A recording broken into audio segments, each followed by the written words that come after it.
ధన్యవాదాలు అధ్యక్ష. అధ్యక్ష, ఒక చాలా ఇంపార్టెంట్ అధ్యక్ష. మన కాంగ్రెస్ ప్రభుత్వం మాటిచ్చిన విధంగా ఎస్సీ వర్గీకరణ జరిగింది అధ్యక్ష. ఆ వర్గీకరణలో మేమందరం కూడా సోదరులతో కలిసి దాన్ని ఆమోదించడం జరిగింది అధ్యక్ష. అందరూ కూడా హర్షించిండ్రు. ఈరోజు తెలంగాణలో చాలా ఒక మంచి వాతావరణం ఏర్పడింది అధ్యక్ష. కానీ రోస్టర్లో ఎస్సీ మాల 26 ఉపకులాలను ఎస్సీ థర్డ్లో పెట్టారు అధ్యక్ష. 1, 2, 3 3 కేటగిరేషన్ చేసి థర్డ్లో ఎస్సీ మాల మరి 26 ఉపకులాలను అందులో పెట్టిన అధ్యక్ష. ఈరోజు వాళ్ళు చాలా ఆవేదన చెందుతున్నారు అధ్యక్ష.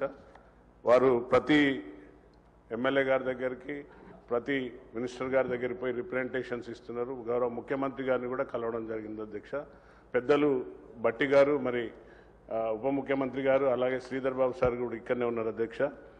మొన్న జరిగిన డెంటల్ ఎగ్జామ్లో ఒక్కటి కూడా మాల ఉపకులాలకు ఒక్క పోస్ట్ కూడా రాలేదు అధ్యక్ష. అలాగే మొన్న రాష్ట్ర స్థాయి పోలీస్ డిపార్ట్మెంట్లో 60 పోస్టులు పడితే ఒక్కటి కూడా మాల ఉపకులాలకు ఒక్కటి కూడా రాలేదు అధ్యక్ష. కాబట్టి మీ ద్వారా గౌరవ ముఖ్యమంత్రి గారికి, అలాగే పెద్దలు శ్రీధర్ బాబు సార్కి, బట్టి సార్కి ఎడ్యుకేషన్ పరంగా కూడా లాస్ అవుతుంది అధ్యక్ష.